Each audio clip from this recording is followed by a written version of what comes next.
La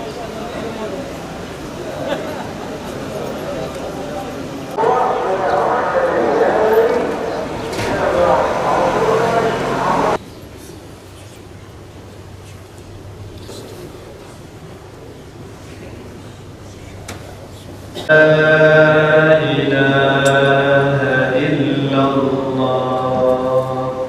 İslam sosyal bir dindir. Allah'ın hiçbir ibadete ihtiyacı yok. Farzlar, vacipler, haramlar, şunlar, bunlar hepsi sosyal ilişkiler içindir. Sosyal ilişkilerimizi düzenlemek içindir. Başka bir ifadeyle insan olmamız içindir. İnsan olursak insanla İslam eşittir. İslam'ı böyle somut bir hale getirirseniz insan çıkar içinden. Ama dört dörtlük bir insan. İnsanı soyutlaştırırsanız içine İslam çıkar. Dolayısıyla İslam'ın bütün amacı Ramazanında, orucunda, zekatında, haccında, haramlarında, diğer farzlarında her şeyin amacı dört dörtlük insan yetiştirmektir. Dolayısıyla sosyal ilişkilere dikkat eden insanı yetiştirmektir. Başkasının hakkına, hukukuna girmeyen insanı yetiştirmektir. Amaç bu. Yoksa Allah'ın bizim orucumuza, aç kalmamıza ihtiyacı yok. Namaz kılıyor, eğilip kalkmamıza bizim ihtiyacı yok Allah'ın. Buradan Mekke'ye gidip hac yapmanın işte bu kadar zahmete kalkmanın ne Allah'ın haşa ne faydası var? Yok. Bizim hayatımızı düzenliyor Cenab-ı Hak İslam'la. Neye göre?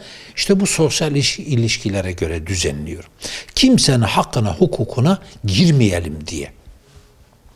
Nitekim İslam'da kul hakkına girenin tövbesi kabul olmuyor. İster sözlü, ister fiili. Eylemsel olsun. İster malını ye, ister parasını al, ister haksızlık yap, ister kötü bir söz söyle. Kul hakkına girenin İslam'da tövbesi kabul olmaz.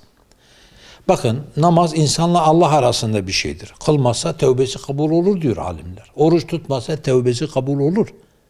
Hacca gitmese tövbesi kabul olur. Ama kul hakkına, sosyal ilişkilere dikkat etmeyen insanın tövbesi kabul olmaz.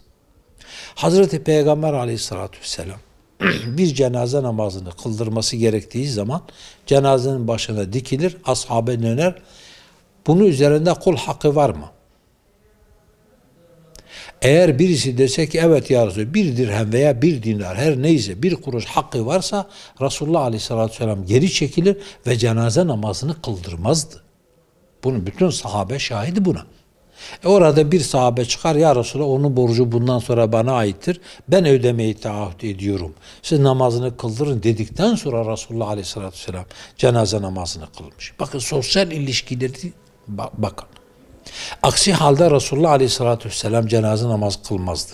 Resulullah'ın kılmadığı cenaze namazını kim kılabilirdi ki? Hangi sahabe kılacaktı? Dolayısıyla cenazesi ortalıkta kalacaktı. Kul hakkı başka bir ifadeyle sosyal ilişkiler bizim için bu kadar önemli. Dolayısıyla biz bu mübarek Ramazan ayında sosyal ilişkilerimize son derece dikkat edelim. Zaten imsak diyoruz. İmsak, yemek, içmek, kötü söz kullanmaktan ağzımızı tutmak. Bakın ağzımızı kapatıyoruz biz sadece.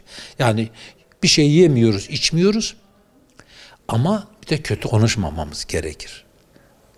Yani kul hakkına yönelik kötü söz ve davranışlarda da bulunmamamız gerekir. Bundan da kendimizi tutmamız lazım. Yani imsak dediğimiz kendimizi tutmak bu. Bunun gereğini yapmak lazım. Dolayısıyla İslam'ın bütün ibadetleri, Allah ve Resulü'nün bütün emir ve nehileri tamamen sosyal ilişkilere yöneliktir. Tamamen insanı tırnak içerisinde insan olarak yetiştirmeye yöneliktir. İşte o zaman dünya cennet olur.